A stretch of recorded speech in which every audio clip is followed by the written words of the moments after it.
आज का वचन।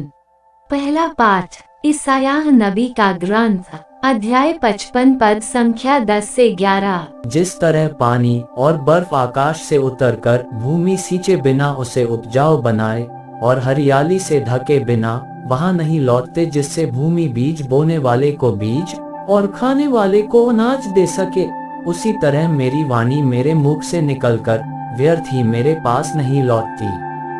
मैं जो चाहता था वह उसे कर देती है और मेरा उद्देश्य पूरा करने के बाद ही वह मेरे पास लौट आती है। यह प्रभु की वाणी है। सुसमाचार संत मत्ती अध्याय 6 पद संख्या 7 से 15। प्रार्थना करते समय गैर यहूदियों की तरह रट नहीं लगाओ।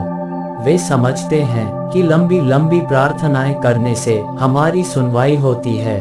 उनके समान नहीं बनो, क्योंकि तुम्हारे मांगने से पहले ही तुम्हारा पिता जानता है कि तुम्हें किन किन चीजों की जरूरत है। तो इस प्रकार प्रार्थना किया करो, स्वर्ग में विराजमान हमारे पिता, तेरा नाम पवित्र माना जाए, तेरा राज्य आए, तेरी इच्छा जैसे स्वर्ग में वैसे पृथ्वी पर भी पूरी हो।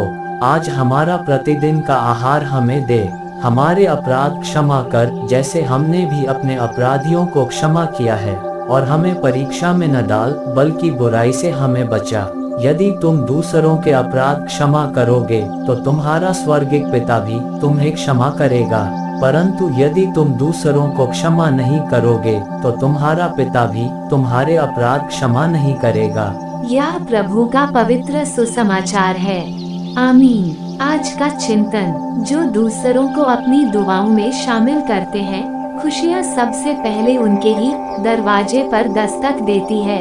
आकाश से गिरने वाला हर एक बूंद भूमि को सींचता और उपजाऊ बनाता है। फलस्वरूप हमें खाने के लिए अन्न की प्राप्ति होती है। ठीक उसी प्रकार हमारे आध्यात्मिक जीवन में भी ईश्वर के आशीष रूपी बूंदों की अति आवश्यकता है, जो हमारे जीवन की सार्थकता को सिद्ध करता है। आज के सुसमाचार में प्रभु की प्रार्थना को एक आदर्श प्रार्थना के रूप में प्रस्तुत किया गया है, जिसमें आत्मीयता के साथ साथ अपने अंतर्मन की भावना की अभिव्यक्ति के साथ अपनी मुक्ति के लिए ईश्वर से याचना है। यह न केवल व्यक्तिगत प्रार्थना है, बल्कि इसमें दूसरों के साथ तथा ईश्वर के साथ अपने संबंधों को सुधारने की तमन्ना है।